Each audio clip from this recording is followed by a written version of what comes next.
Hello everybody, my name is Aaron Sloth and welcome to another video. Let me ask you guys a question. Imagine receiving a phone call from your daughter.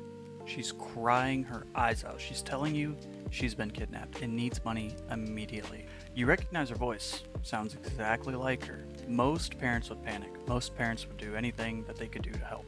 But what if I told you the person on the phone wasn't actually your daughter? Welcome to the dark side of artificial intelligence. When most people think about AI, they think something like ChatGPT, image generators, and tools that help us work faster. But criminals are starting to learn how to use these same technologies to create scams that are more convincing than anything that we've ever seen before. There are many examples of black hat hackers using things like troubleshooting tools in illegitimate ways. The best example that I can think of is Netcat. Now, Netcat is a legitimate networking tool commonly used by system admins to test connectivity, troubleshoot services, and transfer files across a network. However, attackers have also abused Netcat to create things called reverse shells, allowing them to gain remote access to compromised systems. This highlights an important cybersecurity concept. Many tools are not inherently malicious. The risk comes from how these tools are used. Today, we're going to take a look at how cybercriminals are using AI to clone voices, create fake videos, generate phishing emails, distribute malware, and potentially change the way scams work forever. Let's start with one of the most disturbing uses of AI, voice cloning. Just a few years ago, impersonating somebody's voice required expensive equipment and a lot of skill.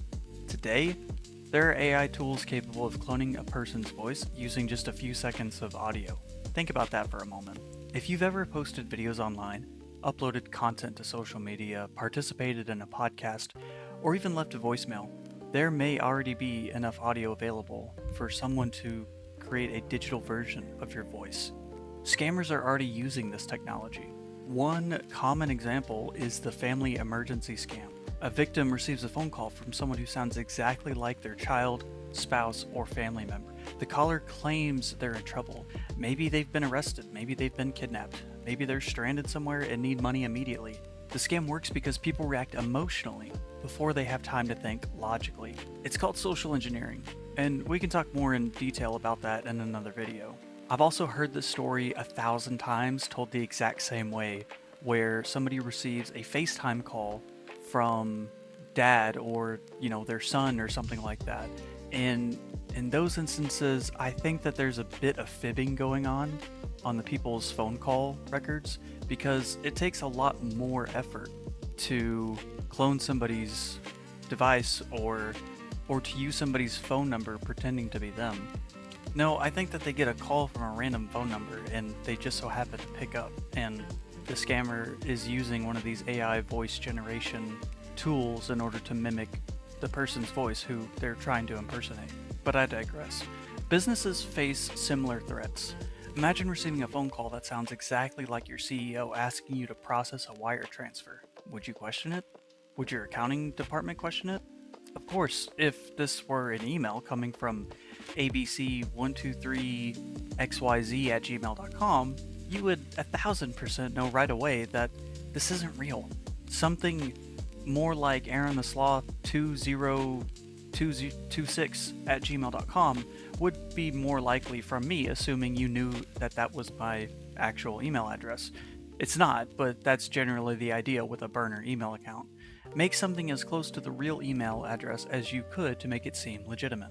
Something like buying domains, extremely similar to your target's domain, is another method that hackers would use, like paying $5 on a service like Namecheap. Registering McDonald's.com would likely help you successfully phish employees at McDonald's.com. Now, please don't actually use this as an example or follow through in any sort of way. I don't condone black hat hacking in any shape or sense. But as far as AI voice threats, these are real concerns that organizations are beginning to face. The good news is that there are defenses. Always verify unexpected requests through another communication method. Call the person with a known phone number you have of theirs. Send a text message, again, to their known phone number. Always, always, always verify before taking any kind of action. Because in a world of AI voice cloning, hearing is no longer believing. Now, if voice cloning wasn't concerning enough, Let's talk about deepfakes for a second. A deepfake is an AI generated video designed to make someone appear to say or do something they never actually said or did. Early deepfakes were pretty easy to spot. Faces looked strange, and movements appeared unnatural. The technology wasn't very convincing. Today, however, that's changing rapidly. Modern AI systems can generate videos that are becoming very difficult to distinguish from reality. Cybercriminals are already taking advantage of this. Check out this website, thispersondoesnotexist.com. It lets you generate completely fabricated photos hackers could use in fake profiles. So if you literally just type in "this person does not exist," all one word, into Google, you'll find this website. And so this is a completely AI generated image. And I mean, yeah, if you just refresh, and refresh. Now, the biggest call out is usually the eyes. There's something wrong with the eyes that AI still cannot fully generate, but I mean, if you have a picture like this, you can't really tell. And most of the time, these types of websites, these types of photos, you would use as like a profile picture. From a distance away, you can't even tell that this is some sort of AI generated photo. There's nothing that screams AI about this, maybe except some of this background around here. But see, you can't even really tell. Now here's another thispersondoesnotexist.com website, and here you can select your gender, you can select age, you can select their ethnicity that you want. So let's say I want anything close to a, young Latino Hispanic. So yeah, this person, somebody could probably guess they're in their late 20s, something like that. Give or take, late 20s, early 30s, something like that. Let's try male. Probably try white.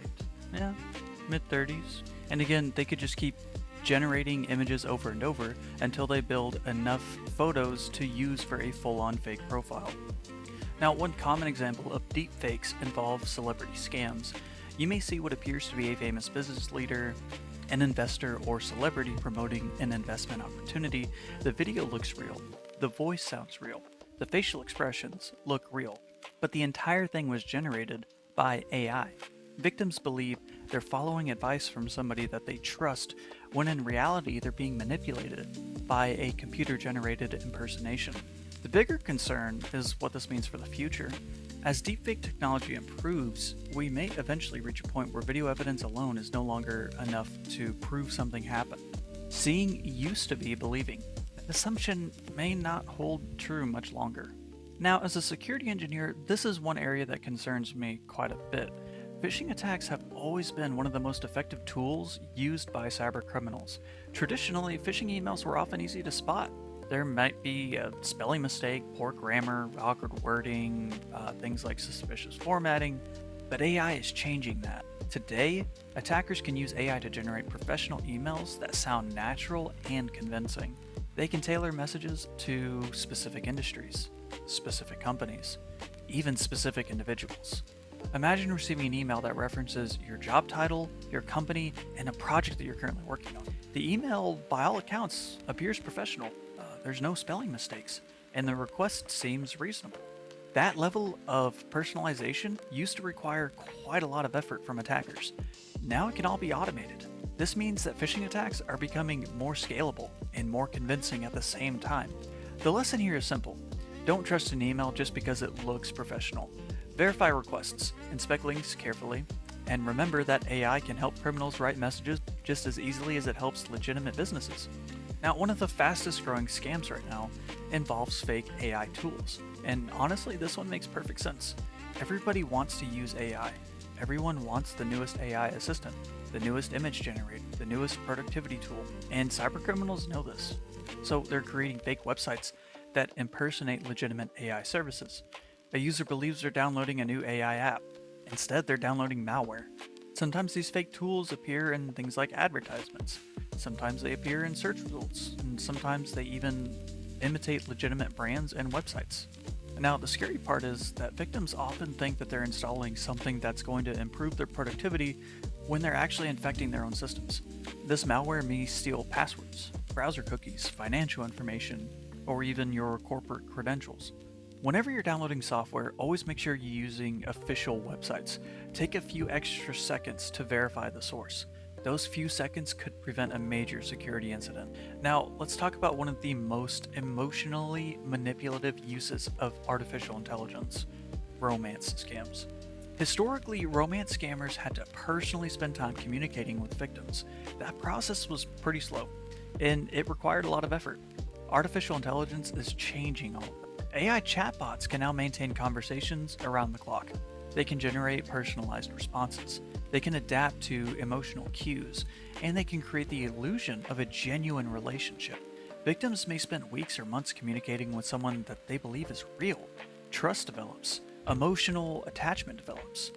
Then comes the request: a financial emergency, an investment opportunity, travel expenses, medical bills. The goal is always the same: money. What's particularly concerning is how scalable these scams could become.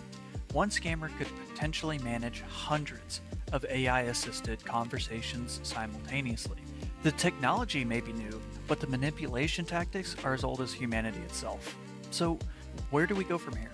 Unfortunately, these technologies are only going to improve. Voice clones will become more realistic, deepfakes will become harder to detect, phishing emails may become more convincing. Scammers will continue to find new ways to weaponize AI. Now, I think one of the biggest challenges we're going to face is trust. How do you verify someone's identity when voices can be cloned?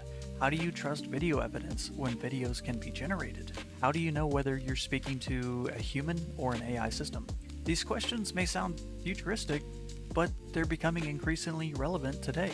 Technology is evolving rapidly, and unfortunately, criminals tend to adopt new technologies very quickly. So, by conclusion, should we be afraid of artificial intelligence? No. AI itself isn't the problem. Just like the internet wasn't the problem. Just like smartphones weren't the problem. As the example I used earlier, NetCap wasn't the problem. Every powerful technology creates opportunities for both innovation and abuse. Artificial intelligence has become incredible for the potential to improve our lives, but it also gives cybercriminals new tools to exploit trust, manipulate emotions, and scale their attacks. The best defense isn't panic, it's awareness. Understand how these scams work, verify information before acting, and remember, technology may change, but the goal of most scams remain the same: money. To convince you to trust something that you shouldn't. If you found this video helpful, consider subscribing for more cybersecurity news, scam alerts, and technology discussions. Thanks for watching. I'll see you all in the next one.